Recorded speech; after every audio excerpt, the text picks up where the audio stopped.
Hello friends, welcome to my YouTube channel. जैसा कि मैं आप सभी को बताया था कि अगला जो हमारा टॉपिक होगा वो एमटीएस एग्ज़ाम के लिए होगा, यानी मल्टीटास्किंग स्टाफ के लिए। तो अभी भी डेट है ऑनलाइन सबमिशन का। जो जो नहीं भरे हैं अभी भी 24 तारीख तक, 24 फरवरी तक का डेट है, आप भर सकते हैं। ये मैट्रिक लेवल का है। इसमें 2 पोस्ट निकाला है, एक तो एमटीएस का जो मल्टीटास्किंग स्टाफ है उसके लिए निकाला है और दूसरा हवलदार के पोस्ट के लिए निकाला है। तो हवलदार के लिए पोस्ट के लिए लगभग 500 आसपास सीटें हैं और जो आपका एमटीएस का पोस्ट है वो लगभग 11,000 पोस्ट है। तो बहुत सारे पोस्ट आपके निकले हुए हैं। हम सभी बच्चों से ही रिक्वेस्ट करेंगे कि आप लोग फॉर्म को भरें। तो आज आपको मैं बताता हूं कि एमटीएस में क्या क्या क्वेश्चंस आपको पूछे जाएंगे और इसी तरह से हम लोग अभी कंटिन्यू एमटीएस के एग्ज़ाम का प्रिपरेशन करेंगे और इस प्रिपरेशन के दौरान जितने भी सब्जेक्ट उसमें पूछे जाएंगे या जो क्वेश्चंस पूछे जाएंगे मैं इंपॉर्टेंट क्वेश्चंस आपको बताता चला जाऊंगा और आप लोग अपने कॉपियों पर उसको उतार लीजिएगा और खूब प्रैक्टिस कीजिएगा ताकि वो एग्ज़ाम में आए तो आप लोग बना पाएँ। तो आइए शुरू करते हैं एमटीएस के सिलेबस के बारे में कि क्या है एमटीएस में दिया हुआ।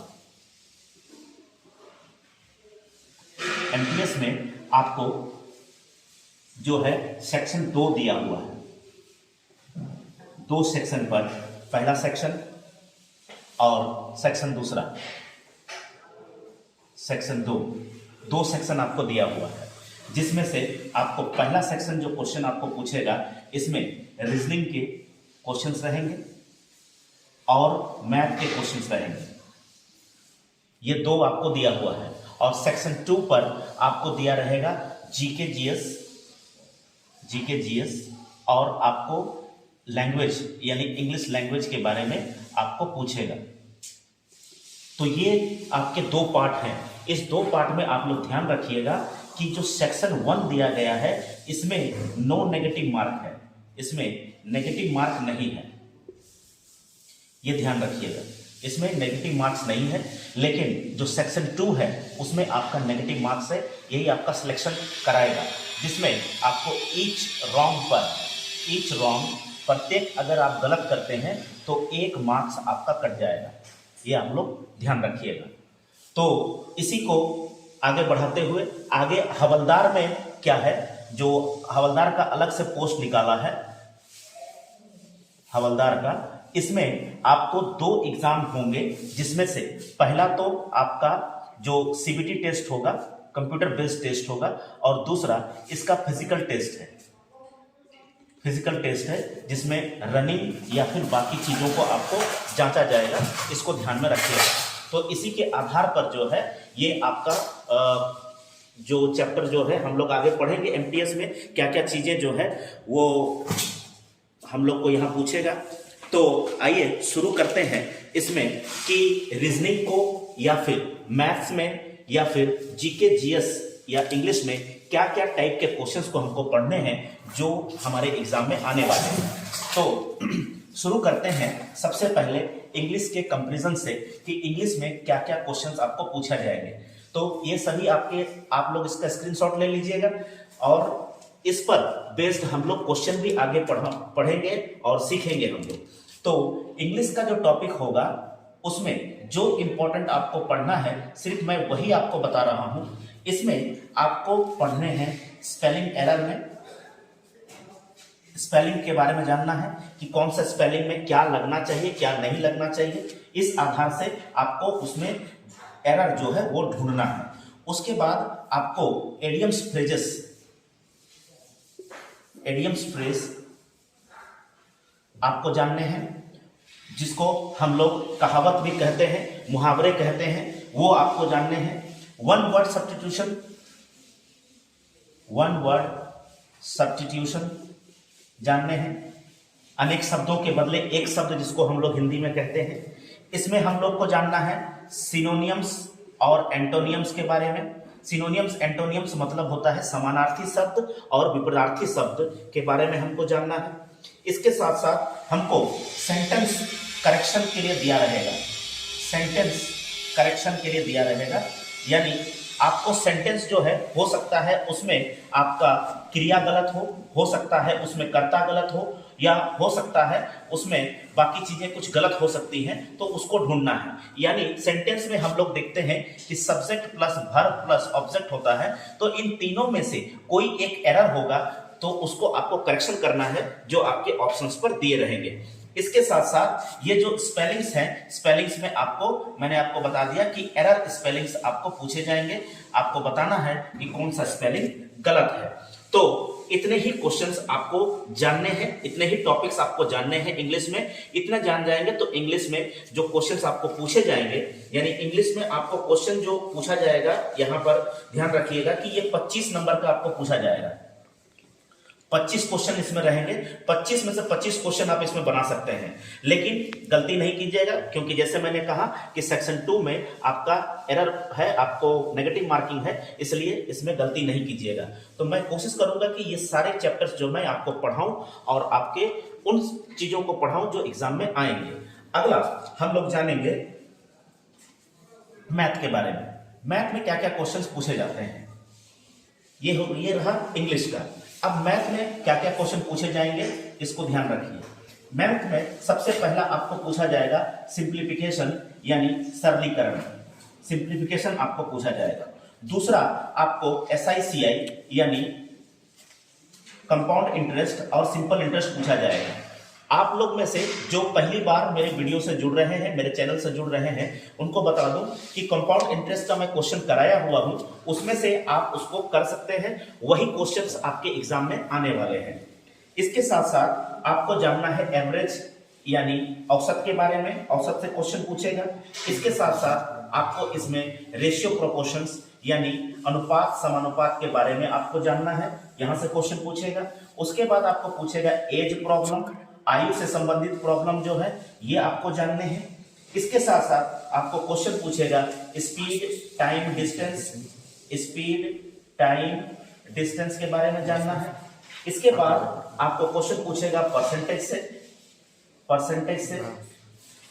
उसके बाद आपको क्वेश्चन पूछ सकता है प्रॉफिट लॉस से। उसके बाद आपको क्वेश्चन पूछेगा नंबर सिस्टम से आपको क्वेश्चन पूछेगा। इसके बाद आपको इसमें पूछ सकता है सीरीज का प्रॉब्लम, नंबर दिए रहेंगे, आपको सीरीज ढूंढना है, सीरीज पता करना है। उसके बाद आपको मेंसुरेशन जिसमें आप लोग जानते हैं जैसे क्षेत्रफल, आयतन, यहां से क्वेश्चन आपको पूछेगा।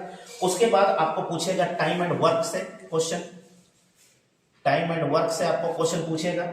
उसके बाद आपका क्वेश्चन रहेगा DI से, डाटा इंटरप्रिटेशन इसको हम लोग कहते हैं। उसके बाद ट्रिग्नोमेट्री से क्वेश्चन पूछा जा सकता है। और भी 2-3 चैप्टर है जो इंपॉर्टेंट है, लेकिन मुझे लगता है कि इतना आप लोग कर लीजिएगा तो काफी है। इनमें से भी कुछ सिलेक्टेड क्वेश्चंस हैं, सिलेक्टेड टॉपिक्स हैं जहां से ज्यादा क्वेश्चन आपको पूछे जाते हैं, जैसे सिंप्लीफिकेशन हो गए, इसके बाद SICI हो गए, DI हो गए, यहां से क्वेश्चन पूछने हैं, टाइम एंड वर्क हो गए। तो ये सारी टॉपिक्स जो मैं आपको धीरे धीरे आगे करा दूंगा, एग्जाम से पहले हम लोग इसको पूरी कवर कर लेंगे, इसलिए आप लोग हमारे इस माध्यम से चैनल से जुड़े रहेंगे। इसके बाद हम लोग जानेंगे कि रीजनिंग के क्या क्या प्रॉब्लम्स हैं, रीजनिंग के बारे में हम लोग जानेंगे कि रीजनिंग में क्या क्या सीखना है। तो रीजनिंग में हम लोग को यहाँ पर जो चीजें मैं पढ़ा रहा हूं उसको भी ध्यान में रखिएगा। रीजनिंग में जो चीजें जाननी है, पहला तो आपको कोडिंग डिकोडिंग जानना है, जो सबसे पहला इंपॉर्टेंट है, ये सभी एग्जाम में पूछता है, कोडिंग डिकोडिंग जानना है। उसके बाद आपको एनालॉजी टेस्ट पूछता है, उसके बाद आपको पूछता है मैट्रिक्स के बारे में जानना है। उसके बाद वेन डायग्राम के बारे में पूछता है, वेन डायग्राम, ये सभी चीजें मैं आपको करा दूंगा, इसीलिए निश्चित होकर के आप इसको आगे बढ़ सकते हैं और ये एग्जाम को क्लियर कर सकते हैं। उसके बाद आपको क्वेश्चन पूछेगा ब्लड रिलेशन से। उसके बाद आपको पजल से क्वेश्चन रहता है,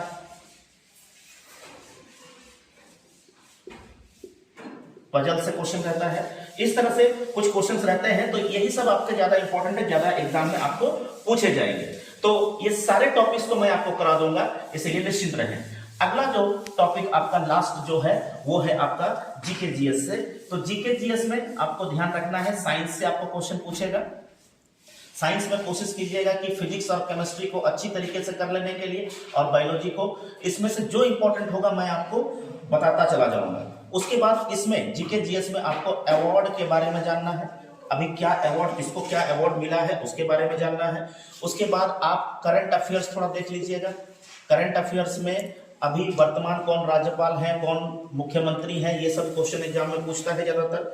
उसके साथ साथ जो इंपॉर्टेंट डेट्स हैं, डे हैं, इन सभी के बारे में पूछता है। मैं आपको, जो आप लोग पहली बार जुड़ रहे हैं, आप लोग देखिएगा, पिछले वीडियो में मैं आपको बताया हुआ हूं कि किस तरह से डेट्स को आसान तरीके से याद किया जाता है। तो ये आसानी से आपको याद हो जाएगा। और इस तरह से, और एक लास्ट आपका पोर्टफोलियो से पूछता है। पोर्टफोलियो मतलब आपका जो भी अभी नई नियुक्तियां वगैरह हैं या कुछ हुई हैं, तो इन सभी चीजों के बारे में आपको यहाँ पर जीके जीएस में जानने हैं। तो यहाँ मैं आपको बता दूं कि ये जो क्वेश्चंस का पैटर्न रहेगा ये कैसा कैसा रहेगा। तो आप देख लीजिएगा कि इसमें जो मैथ होंगे वो मैथ आपको 20 नंबर का पूछेगा, और रीजनिंग जो होगा वो आपको 20 नंबर, यानी टोटल यहाँ 40 नंबर के क्वेश्चंस रहेंगे। उसी तरीके से आपका जीके जो होगा, जनरल अवेयरनेस होगा, वो 25 नंबर का, और लैंग्वेज पेपर जो होगा वो 25 नंबर का, 50 नंबर का पूछेंगे। और इसी में से ही आपका सिलेक्शन होना है। जो बच्चे हवलदार के लिए भरेंगे, वो जो पहले सेक्शन को पास करने के बाद, ये तो सेक्शन 1 और 2 है, लेकिन हवलदार में जो भरेंगे उसको सिर्फ पहला एक ही सीबीटी एग्जाम देना है, उसके बाद आपको देना है फिजिकल टेस्ट। तो ध्यान रखें, इसमें आपको गड़बड़ नहीं करना है। तो ये रहे आपके सिलेबस जो आज मैंने आपको बता दिया। आई होप आपको क्लियर हुआ होगा। और जो हमारे माध्यम से, इस चैनल के माध्यम से जुड़ रहे हैं, वे लोग अभी से सब्सक्राइब करें, लाइक करें, कमेंट करें, और हमारे चीज़ों को जो चीज़ें आपको समझ में नहीं आ रही हैं, आप कमेंट के जरिए हमें बताएं, हम उसको और भी क्लियर करेंगे। इसके साथ साथ जो है, आज जो हम लोग चैप्टर को पढ़े हैं, जो सिलेबस को हम लोग जाने हैं, ये सिलेबस अभी कंटिन्यू रहेगा, और आप लोग इसको लगातार करते रहिएगा, देखते रहिएगा। और जिन जिन चीज़ों को, जिन जिन चैप्टर्स में तकलीफ होगा, जिन लड़कों को या जिन बच्चों को, आप लोग हमें कमेंट के जरिए बताइएगा, मैं उसे क्लियर करता हुआ जाऊंगा। एकदम सटीक चीज़ें पढ़ेंगे, जो एग्जाम से पहले जो बिल्कुल भी नया है वो भी इसको सीख पाएगा, ऐसा मैं सिखाने का प्रयास करूंगा। तो ये रहे एमटीएस का सिलेबस, और इसी तरीके से हम लोग नेक्स्ट क्लास में इसके जो सिलेबस के जो चैप्टर्स हैं उसको हम लोग पढ़ेंगे। आज के लिए इतना ही। बहुत बहुत धन्यवाद। आप सभी हमारे चैनल से जुड़े रहें, लाइक करें, सब्सक्राइब करें और कमेंट करें। धन्यवाद।